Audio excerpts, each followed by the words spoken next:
want to talk about one of my favorite jams by one of my favorite bands. The song is Reba by the band Phish.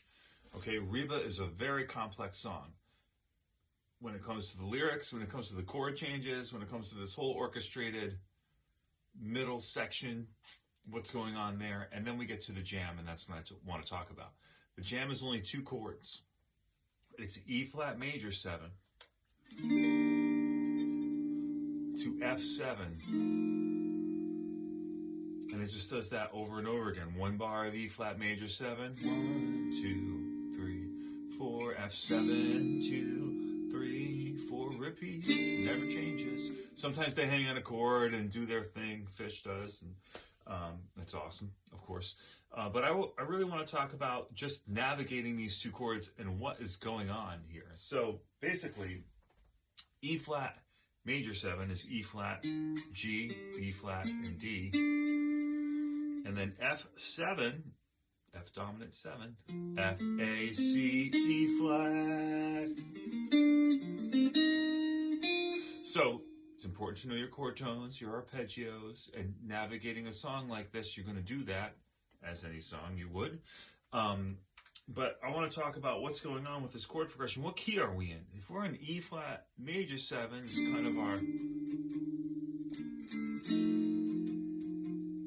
We're basically moving up a whole step. If this is 1, 2, E flat major, the 2 chord in E flat major is F minor. But this song is F7. And if you understand that the dominant 7th chord, there's only 1 in every key, and it's the 5 chord. So F7 is the 5. Well, if E flat comes right before it, and in every key, the 4 chord is a major 7 chord. This is not a 1 chord. It's the 4 chord. If I play the E flat major scale, you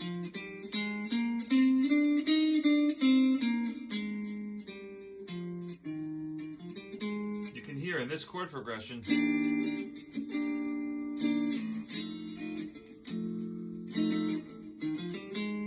ugh, gross.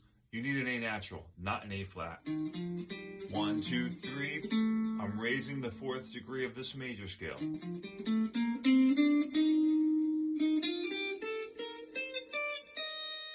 Okay, I'm playing E flat Lydian.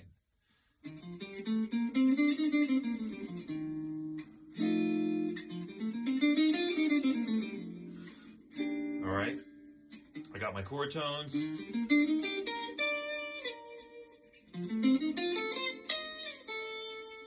And I can use that. I can also use this whole scale. Lydian, I mentioned that this is a 4 chord. E flat is the 4 of B flat. B flat, C, D, E flat, G, F rather, G, A, B flat. That's the 1 chord, B flat major 7. But here I'm playing E flat 4 to 5. So I can, if I learn the B flat major scale all over the neck, I can improvise over this song. You know, I'll hit the right notes and everything. I have to come up with good phrasing, good ideas, good motifs, stuff like that. But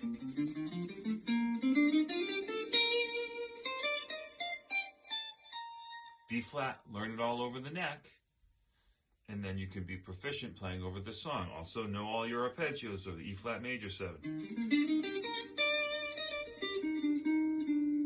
Okay? F7.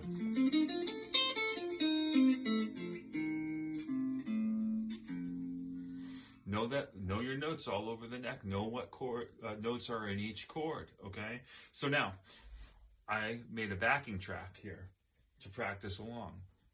I just took these 2 chords and I looped them. So I took the first thing I did was I just took a pad and played E flat major 7 to F7. Right? Then I made a drum beat similar to the Reba beat.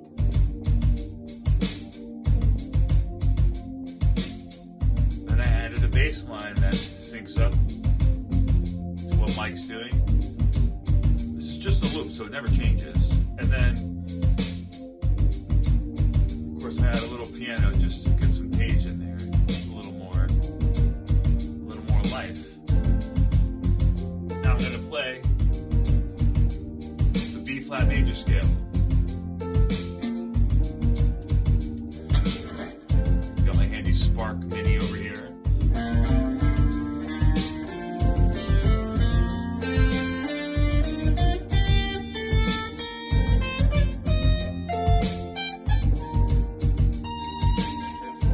There's my B flat. Okay. The first thing I probably want to do, I just wanted to demonstrate how you can hear me playing B flat scale over these two chords. All the notes work over the 4 chord and the 5 chord in this key. Okay, I mean, I can play the E flat Mixolydian mode. I can play the F Mixolydian mode, which is F7, the 5 chord. But all in the end, I am just playing the B flat scale, starting on the respective root note of the chord.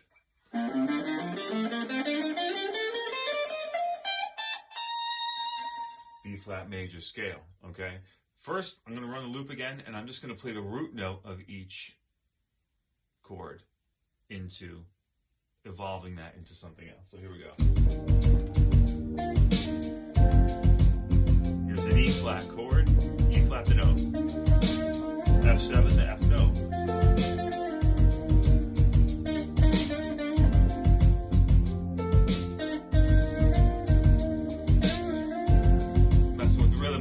At a third note.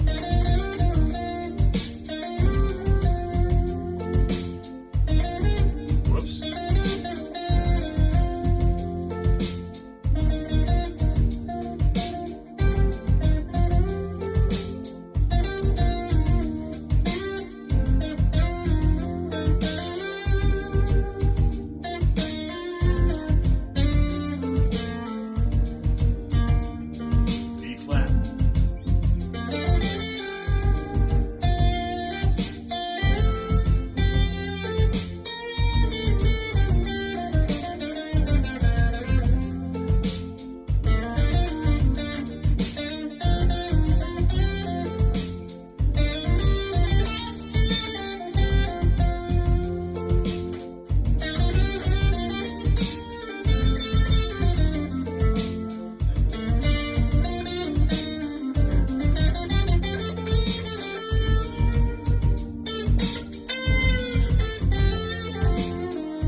You can only go so far with a backing track that's a loop of 2 bars because they're not reacting to me and I'm not reacting to them, those tracks. They're not real players. That's why it's always great to get together with somebody else or your group, your band, and play together, hash these things out, play off of each other. When you listen to Phish do it, they'll hang on a chord for a while. I think they kind of, at this point, they have a good understanding of what their expectations of each other are.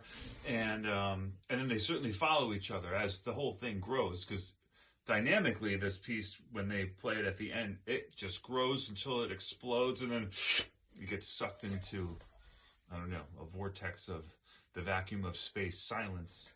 But anyway, in a nutshell, that's it. If you want to find this backing track, you can go on my YouTube. It's so simple. It just goes on for 5 minutes, and you can play along.